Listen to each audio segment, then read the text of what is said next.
When we talk about major historical economic shifts, there's almost always this expectation of visible destruction. Right, like physical ruin. Yeah, exactly. If you think about the great globalization wave of the late 20th century, a very specific picture probably forms in your head. Oh, totally. The American Midwest. Yes, the classic Rust Belt, or maybe the industrial north of England. We picture massive swaths of once thriving cities just turned into boarded up, rusted out husks. Yeah, the classic symptoms of deindustrialization. Right. The local factory closes its doors, the jobs vanish overnight, and, the pundits on television point at the unemployment statistics and tell us that this is just the inevitable, tragic cost of free trade. And that narrative has dominated our understanding of the global economy for decades. Completely. We've been conditioned to view international trade as this binary zero-sum war. Like, a country either wins the manufacturing war and keeps its factories, or it loses to a low-cost competitor overseas and is forced to transition entirely into a service economy. It's a very clean, understandable storyline. It is clean, but when you look closely at the actual historical landscape, that storyline just completely shatters. And that is exactly what we are doing today in this deep dive.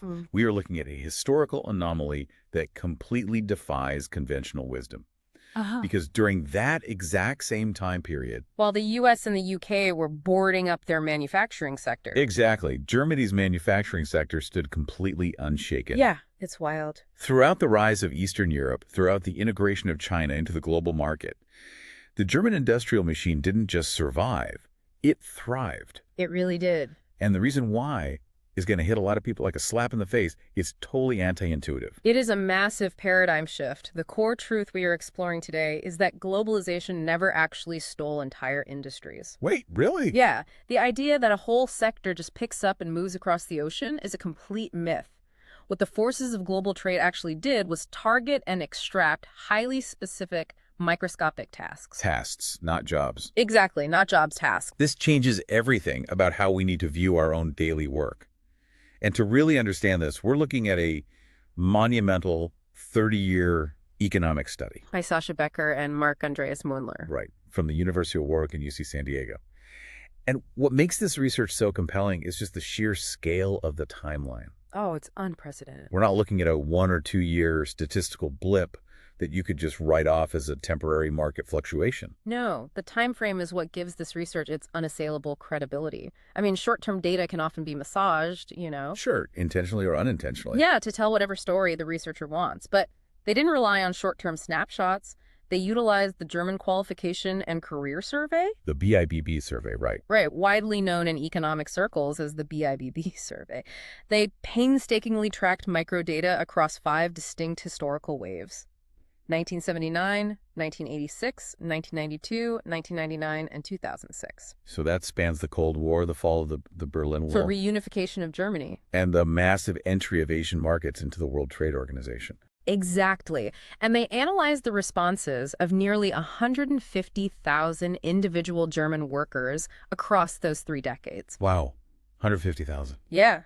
But they didn't just ask these workers what their job title was. Because titles are vague. Right. A manager could be doing a million different things. Exactly. They asked them to meticulously document the specific daily tasks they were performing on the factory floor or in the office. The granular stuff. Yeah. And then the researchers matched that highly granular task data with massive sector-level bilateral trade flows. So they aligned what the worker was doing on a Tuesday morning with the macroeconomic movements of global capital. Perfectly aligned, yes. Okay, so think about your own job right now as you're listening to this. Whether you're leading a corporate team or working on a factory floor or providing a specialized service, understanding this 30-year German economic miracle isn't just an academic history lesson. Not at all. The mechanics of how those workers survived, how their jobs transformed rather than disappeared, is going to completely rewire how you view your own career security today. And the most immediate assumption this study dismantles is our traditional view of who is actually vulnerable to being outsourced. Let's test that assumption right now. Yeah. I have a question for you, the listener. If you had to guess who has better job security against the threat of global outsourcing, Okay. a highly educated medical radiologist earning a top-tier salary or a minimum wage janitor working in that exact same hospital, who would you naturally pick? Well, the instinctual answer is almost always the radiologist. Because of the degrees, right? Right. Our entire educational and societal framework is built on this premise that advanced degrees, specialized knowledge, high skills. That they form an impenetrable armor against economic disruption. Exactly. We assume the janitor, performing manual labor with no formal educational requirements, is the most expendable and vulnerable. But when you look at the mechanics of task trade, the reality flips completely upside down. It's a total paradox. The janitor is virtually bulletproof against globalization. They are. And to explain this, the researchers build upon a framework by the prominent economist Alan Blinder. He argued that offshoreability has absolutely nothing to do with your skill level or your years of schooling or your prestige. Nothing at all. No. It comes down to the physical requirements of the task itself. Right. So the janitor's primary task involves cleaning a specific physical space. Mopping a hallway, emptying a trash can, fixing a broken fixture. You can't offshore that. No. That task requires strict geographic proximity and physical presence.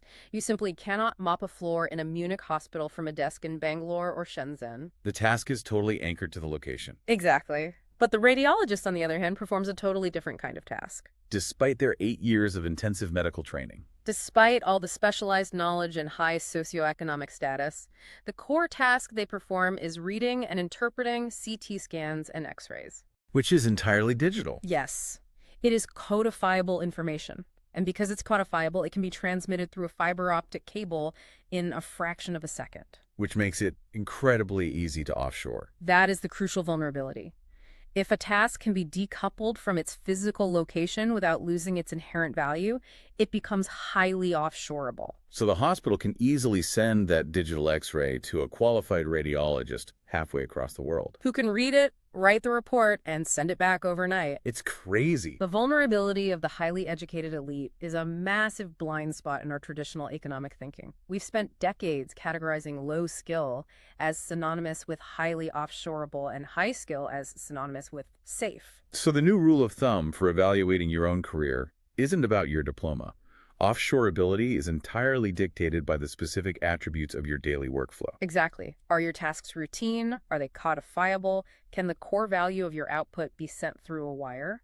If the answer is yes, then regardless of your skill level, that specific task is exposed to the global market. And this realization that international trade is fundamentally about trading tasks rather than trading finished goods is the key to unlocking the massive macroeconomic puzzles of the 80s and 90s. Because when you stop looking at whole industries and start looking at the atomic level of the tasks themselves, the traditional metrics used by policymakers suddenly look woefully inadequate. They really do. Which brings us to one of the most fascinating contradictions in the entire 30-year study. I call it the great data illusion. Oh, this is a good one. Let's set the stage for what people thought was happening during Globalization 2.0. The prevailing narrative of the 80s, 90s, and early 2000s was that corporations were causing a massive, unprecedented explosion in the import of foreign parts and components. Right. The story was that German factories suddenly stopped making their own gears and valves and steering wheels in-house. We just started buying all these intermediate parts from cheaper countries. That's the standard hollowing out narrative. The assumption is that the supply chain was being entirely dismantled and shipped overseas, resulting in this tidal wave of imported foreign parts flooding the domestic market. But the actual data from the German Federal Statistical Office, which Becker and Muendler meticulously analyzed, tells a jaw-droppingly different story. It's completely the opposite. They looked at the input-output tables to measure the share of intermediate inputs, meaning the parts and components used to build finished products, as a percentage of Germany's total imports. And the trend goes in the exact opposite direction of the prevailing anxiety. Give us the numbers. So in 1978, intermediate parts made up a massive 65.8% of Germany's total imports. Wait, almost 66%? Yeah. The German economy was already deeply reliant on imported parts long before the globalization panic of the 90s. Okay, so that's the baseline. What happened next? The shocker is what happened over the next 3 decades. By the time we reached the final wave of the study in 2006, that number didn't explode. It didn't climb to 80 or 90%. No, as the hollowing out narrative would suggest, it should have. But it actually shrank. It shrank. The share of intermediate parts fell to 56.3% of total imports. I have to pause here because this seems totally counterintuitive. It does. If the import of foreign parts didn't drastically spike, if they actually declined as a share of total imports, why was there such intense, palpable anxiety among German workers during those 3 decades? Right. I mean, the fear of offshoring was the defining economic anxiety of the era. Were millions of workers just hallucinating a threat that didn't exist? They weren't hallucinating at all. The economic pain and the workplace anxiety were incredibly real.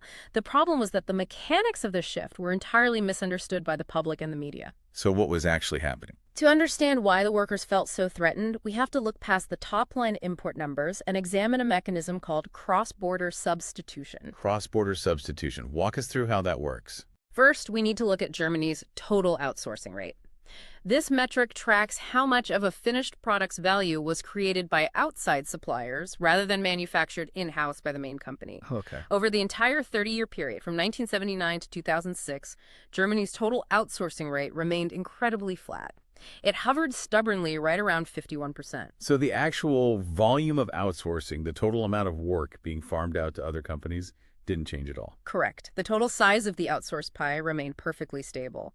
What changed, and changed violently, was who got a slice of that pie.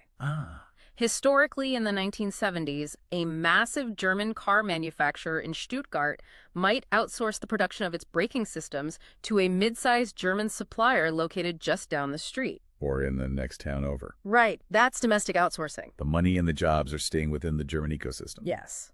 But over the next 30 years, that domestic outsourcing was ruthlessly and systematically substituted by international outsourcing. The study found that the percentage of imported intermediate goods within the total pool of intermediate inputs skyrocketed. It went from just 14.3% in 1978 up to 21.7% in 2006. So the giant car factory in Stuttgart didn't start outsourcing more than it used to. It just fired the local supplier in Bavaria and awarded the exact same contract to a new supplier in Shenzhen, China, or Warsaw, Poland. Precisely. The proportion of foreign-made inputs embedded in the total production value of the German economy grew significantly. So the workers were watching their local, tightly knit supply chains get dismantled. And replaced by sprawling global supply chains. They saw the factory down the street close its doors because it lost the contract to a foreign competitor. But wait, hold on. If foreign intermediate parts were increasing their share of the supply chain, why did their share of total overall imports drop to 56.3%? Because of the explosion in the import of finished consumer goods. During the same era, the West was flooded with fully assembled foreign products. Televisions, clothes, electronics. Total imports grew so massively that even though the volume of imported parts was increasing, its relative ratio compared to the tsunami of finished consumer goods actually fell.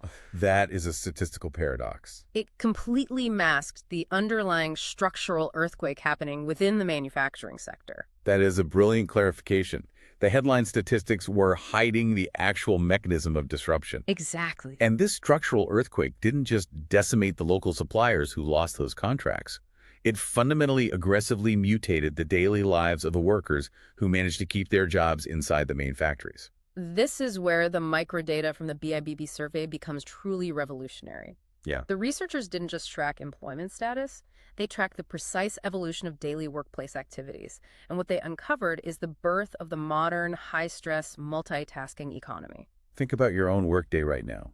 Do you ever feel like you're juggling the responsibilities of 3 different job titles? Oh, all the time. Like you can never just sit down and focus on one single core competency because you're constantly being pulled into meetings, filling out compliance reports, coordinating with different departments. It's exhausting. If you feel like your job has become a chaotic, multitasking nightmare, the 30-year data proves you are absolutely not crazy. The shift in workplace complexity is staggering.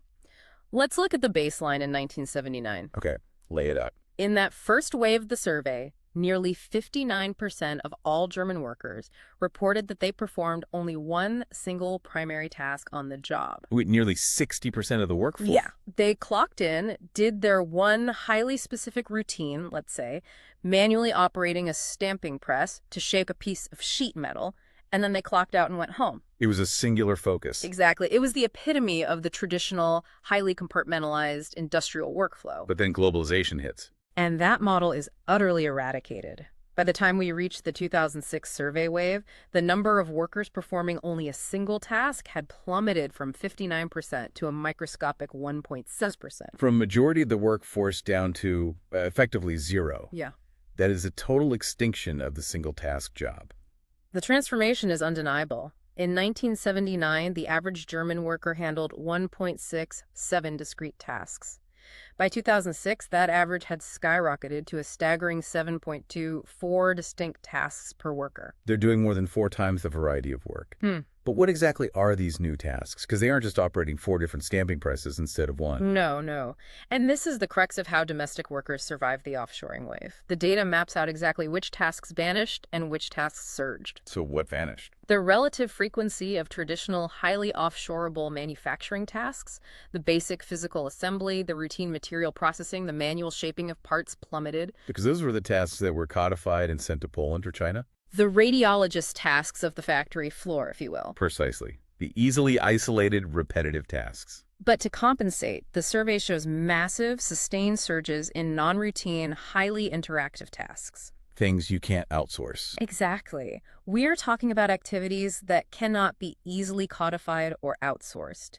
Gathering and synthesizing complex information, engaging in research and development, organizing workflows, planning logistics, applying specialized legal or technical knowledge, and managing or overseeing other workers. So the worker who used to just stamp the sheet metal is now operating the stamping press for a fraction of the day. Right. And the rest of their shift is spent filling out digital quality control analytics, coordinating the supply chain logistics with a team in Eastern Europe, and sitting in on a planning meeting for the next quarter's production run. That is exactly what the data illustrates. It makes me think of how our smartphones update. You don't usually throw out your phone and buy a new one every time the technology changes. Right, you just get a notification. You go to sleep, the phone connects to the Wi-Fi, and it downloads a massive background update. When you wake up, the physical hardware is exactly the same, but the operating system, the interface, the capabilities, they've been completely rewritten. You have a new machine inside the old shell. That is a fantastic analogy for what happened to the German workforce, and Becker and Muendler proved this using regression models that controlled for what economists call industry and occupational fixed effects. Okay, let's avoid the academic jargon. What does that mean in practical terms? It means they mathematically isolated the data to ensure that this massive leap toward high-end, complex multitasking wasn't just the result of millions of factory workers quitting their jobs, going to night school, and getting hired at software companies. So the shift didn't happen because the labor force physically migrated from manufacturing to the tech sector. The workers didn't jump to a new phone. The software updated on the device they were already holding. Exactly. The regression models prove that this massive task upgrade happened almost entirely within the exact same industries and within the exact same job titles. It happened inside the metalworking plants, inside the chemical refineries. Yes. The blue-collar worker was forced to evolve into a multitasking, high-end coordinator just to justify their continued employment. Their job title on the payroll might have still said machinist, but the daily reality of what they were actually doing had mutated beyond recognition. But this evolution had a brutal psychological cost. I can imagine. When people think of the German labor market, they usually picture an incredibly strong welfare state. Strong unions, 6 weeks of guaranteed vacation, strict limits on overtime, and a concerted effort to reduce back-breaking physical labor. Right. Yet despite all those protections, if you look at the workforce over these 30 years, their reported mental stress and workplace pressure absolutely exploded. Why? If physical labor was going down, why was stress rocketing up? Because of the invisible hand of KPIs, key performance indicators. The beauty of the BIB survey is that it didn't just ask workers what tasks they were doing, it also asked them to rate the performance requirements and the intensity of those tasks. And the squeeze on the modern worker is glaringly obvious in the data. It wasn't just that they were juggling 7 tasks instead of 1. The standards for how well they had to perform those 7 tasks became ruthless. So the expectations went through the roof. Exactly. The data reveals relentless, unbroken climbs in specific psychological and performance requirements from 1979 to 2006. The frequency of workers reporting severe deadlines and intense time pressure became a permanent fixture of the data. That constant clock ticking. Furthermore, the constant demand to improve and adopt new technologies climbed significantly across the board. Workers were no longer expected to simply master a routine. Because the routine was outsourced. Right. They were increasingly required to handle ambiguous, unpredictable new situations on the fly. We have this vivid picture of the surviving German worker. They are hyper-stressed, balancing 7 different high-level tasks, constantly racing against tight deadlines, and perpetually forced to learn new software procedures just to stay afloat. A completely different world from 1979. It paints a picture of a domestic workforce completely absorbed in complex problem-solving, which raises a massive question. If the domestic workforce is hoarding all of these high-stress, innovative tasks, what exactly are they buying from the rest of the world? That is the pivotal question, and Becker and Muendler provide a beautifully symmetrical answer. To figure this out, they used a statistical weighting procedure to calculate the implicit task content of Germany's imports. Implicit task content. Explain how that works. Essentially, they looked at the physical goods Germany was buying from foreign countries, and they reverse-engineered the human labor required to make them. Okay. If Germany imports $1 million worth of automotive wiring harnesses from Eastern Europe, the researchers calculated what specific types of daily tasks the foreign workers had to perform to build those harnesses. So they're peering inside the shipping container to see the invisible labor embedded in the metal and plastic. Exactly. What did they find? They discovered a phenomenal data pattern that crystallized perfectly in the 1999 wave of the survey. It formed what statisticians call an inverted U-curve. I want to visualize this. What does the graph look like? Imagine a graph where the horizontal axis represents the entire spectrum of human work. On the far left, you have highly chaotic, creative problem-solving, R&D, and complex coordination. The high-stress stuff. Right. On the far right, you have rigid, repetitive, manual labor. In 1999, when you plot the implicit task content of all German imports across the spectrum, the data forms a perfect bell-shaped curve. Okay. And the absolute peak of that curve, the highest concentration of imported labor lands right in the middle on a specific category called prescribed work. Prescribed work, meaning work that comes with a highly detailed instruction manual, where the worker is expected to execute a rigid set of steps with zero deviation. Exactly. Highly standardized, fully predictable, codifiable tasks. We often call them dead tasks because they require no spontaneous innovation or adaptation. Wow. Germany was hoarding the chaotic, high-stress, innovative, multitasking packages at home, and they were systemically importing the highly predictable, fully procedural tasks from abroad. They were outsourcing the burden and importing the efficiency. That's a great way to put it. But what about the other side of the ledger? If they are importing all these dead prescribed tasks, what is the implicit task content of the goods Germany is exporting to the rest of the world? The researchers ran the exact same weighting procedure on German exports, and the results were the mirror opposite. Really? Yes. German exports were overwhelmingly intensive in tasks characterized by tight deadlines, the continuous adoption of new techniques, and the specialized ability to manage unforeseen, complex situations. This insight alone is worth the entire deep dive. It really is. It completely answers one of the most enduring mysteries of modern economics. How did the German export machine survive? For decades, economists wondered how a high-wage country like Germany could possibly compete on the global market when low-wage countries like China entered the fray. The assumption was that high-wage manufacturing would be wiped out by low prices. But Germany never engaged in a race to the bottom. They weren't trying to sell cheap, basic metal. No, they completely opted out of the price war for basic assembly. When a global customer buys a German machine tool or an industrial turbine, they aren't paying a premium for the raw steel. Right. They're paying a massive premium for the high-end tasks embedded within that steel. They are buying the fact that the machine was conceptualized by an advanced R&D team designed by engineers constantly pushing the boundaries of new technology. And coordinated by logistics experts who can manage complex global supply chains to deliver a hyper-reliable product on a strict, unforgiving deadline. It is trade in tasks, not trade in goods. Germany was exporting the genius, the coordination, and the problem-solving, while importing the basic manual execution. And understanding that dynamic sets us up for the ultimate counterintuitive truth of this entire 30-year study. This is the finding that completely defies everything you hear from politicians on the evening news. This is where it gets controversial. The data absolutely proves that buying foreign imported parts actually protected and saved German domestic production jobs. It is a stunning, deeply controversial finding for anyone entrenched in traditional protectionist politics, but the regression analysis is unequivocal. Let's break that down carefully because it feels like a total paradox. How does importing parts save local jobs?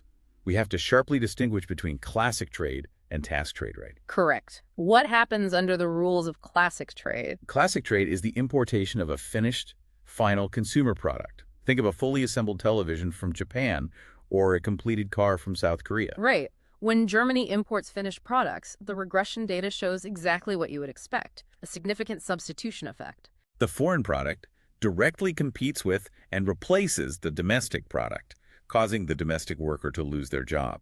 That is the classic Rust Belt deindustrialization story. Correct. Finished goods imports kill local jobs in that specific sector. But task trade, the importation of intermediate parts, behaves completely differently. How so? When a German company imports components that go into a final product, the data models perfectly predict a resulting increase in domestic production, assembly, and maintenance tasks. Wait, let's run that logic backward. I need to make sure I am fully grasping the mechanics of this because it sounds impossible. Okay.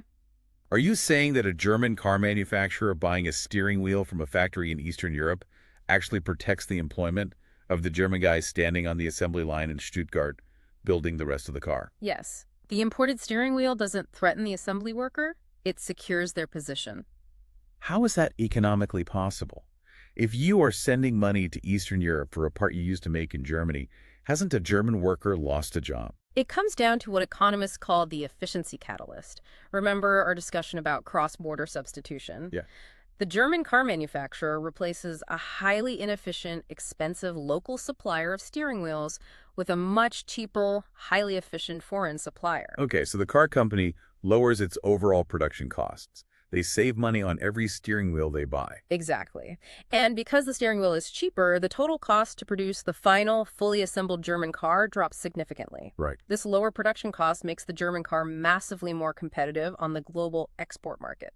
Because the car is cheaper, or because the company can invest those savings into better R&D, they sell far more cars globally. The total pie grows. Their market share expands because their product is more competitive. Yes, the production scale expands rapidly, and because the factory in Stuttgart is now receiving orders to build 100,000 cars instead of 50,000 cars, they need to hire more domestic workers. To handle the final high-end assembly, the rigorous quality control, the complex logistics, and the equipment maintenance. Exactly. So offshoring the basic intermediate parts became the ultimate shield for the broader domestic industry. Precisely. Consider the alternative.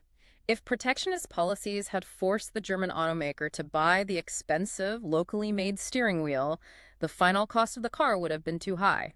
They would have lost market share to Japanese or American competitors. Total sales would have plummeted, and the assembly line worker in Stuttgart would have been laid off because the factory was producing fewer cars. The imported part subsidizes the final product's global competitiveness, which in turn secures the high-end jobs at home. It is a symbiotic survival mechanism. The low-cost foreign labor acts as a booster rocket for the high-end domestic labor. But this mechanism completely contradicts almost every political solution offered for job losses. This brings us to a massive friction point. Oh, definitely. If the data shows that this efficiency catalyst is what actually saves domestic jobs, why do policymakers constantly suggest the exact opposite? I want to look at some of the prevailing political myths surrounding globalization and measure them against Becker and Muendler's data. It is important to state that the authors approach this purely through the lens of empirical data, totally devoid of partisan ideology. They dedicate a significant portion of the paper to analyzing labor market institutions to see if any of them successfully slowed down or altered the structural evolution of tasks. Let's start with the role of organized labor. Okay. The traditional narrative is that strong labor unions protect workers from the ravages of globalization. They negotiate contracts, prevent layoffs, maintain the status quo of the factory floor. What did the 30 years of microdata say about the power of unions against task offshoring? The researchers split the German economy into two distinct groups: highly unionized sectors, such as metalworking and transport equipment manufacturing, and weakly unionized sectors, like the food and beverage industry. They wanted to see if the heavily protected workers experienced a different reality than the unprotected workers. And what did the regression curves show? I'm guessing it wasn't what the unions hoped. The result was astonishing. When plotted on a graph, both sectors experienced the exact same parallel trajectory of task evolution. The curves are almost identical. Meaning the workers in the heavily protected metalworking union were forced to mutate into multitasking, high-stress coordinators at the exact same rate as the non-unionized workers in the food industry. Yes, the unions were completely powerless to stop or even significantly slow down the fundamental structural shift brought about by global task reorganization. Wow. They might have been able to negotiate better wages or severance packages, but they could not legislate or negotiate away the macroeconomic gravity of task offshoring. The underlying nature of the jobs mutated regardless of union presence. That is a harsh reality for labor advocates to absorb. But the data gets even more uncomfortable when you look at how job insecurity actually impacts worker adaptation. I call this the wolf culture leverage. Ah, yes. You are referring to the paper's analysis of labor market tightness. Right. Labor market tightness essentially measures the ratio of available open jobs to the number of unemployed people seeking work. A loose market, or an environment with low tightness, means there is high unemployment in that specific sector. There are lots of workers desperately competing for very few available jobs. In other words, the workers have zero leverage. If you complain, there are 10 guys outside the factory gate willing to take your spot.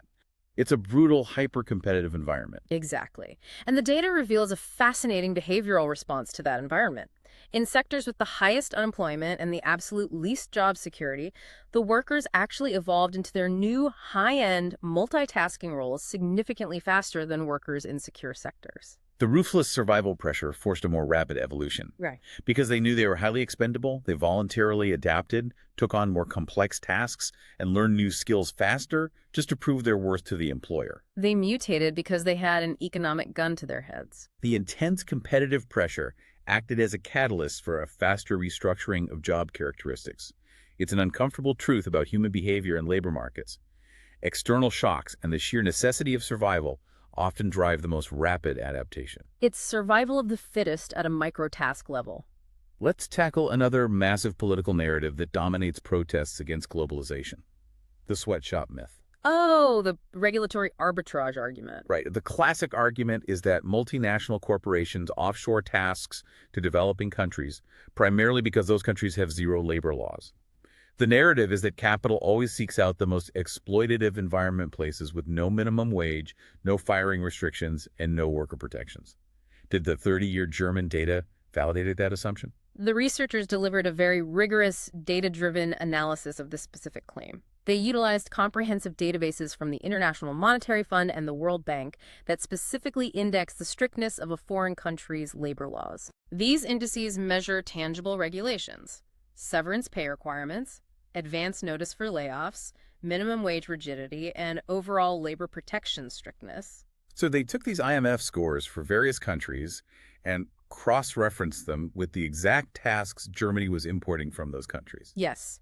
They wanted to see if German capital aggressively flowed toward the countries with the weakest labor protections. And what did they find? The regression analysis yielded a definitive answer. The strictness of a foreign country's labor laws had absolutely zero statistical impact on the task composition of what Germany imported from there. Wait, zero impact. None.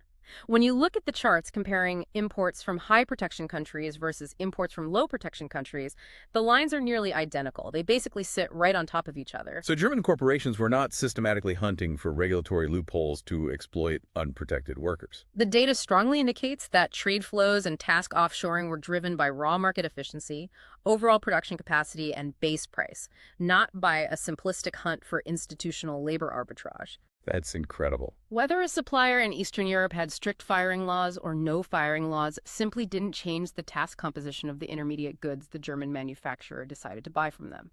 Capital followed efficiency, not merely exploitation. I appreciate how ruthlessly the data cuts through the political noise. But tearing down these myths leaves us with a critical question.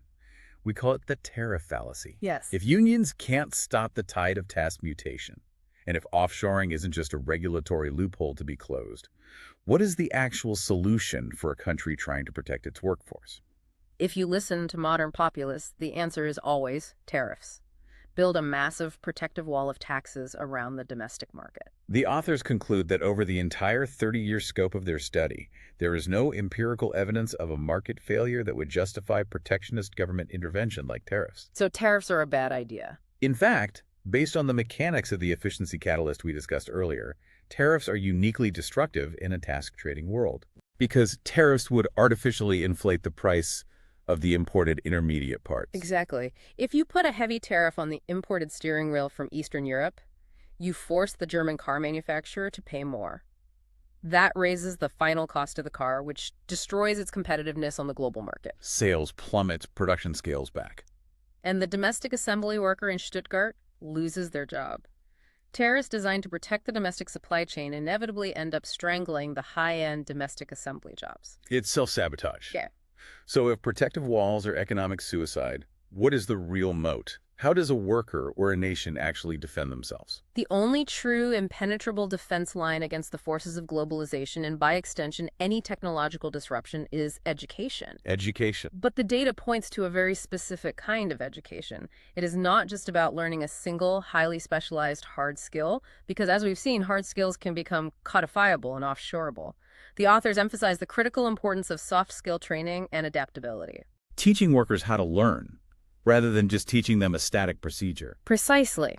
You have to train workers to seamlessly integrate, coordinate, and adapt to multiple high-flexibility tasks. You must equip them to handle the chaotic, non-routine problem-solving that cannot be written into a manual or an algorithm. You need to be the person orchestrating the chaos.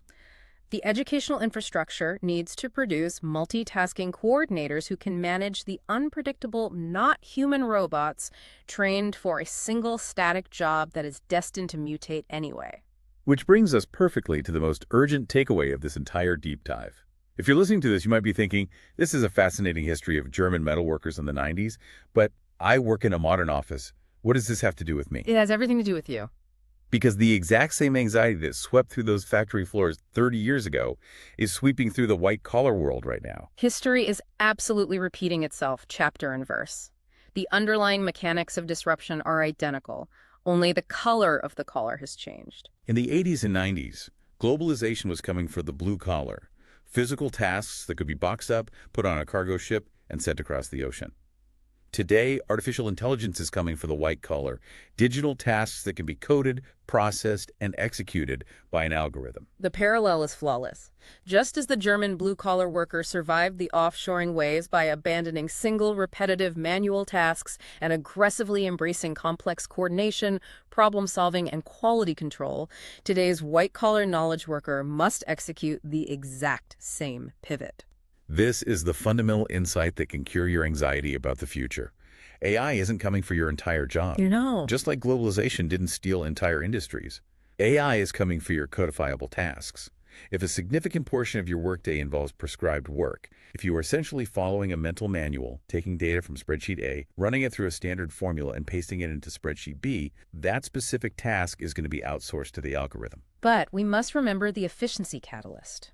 Just as the cheap imported steering wheel saved the Stuttgart car manufacturer, the AI doing your basic coding, your routine data entry, or your preliminary research can make your overall output massively more competitive. AI is the new cheap intermediate input.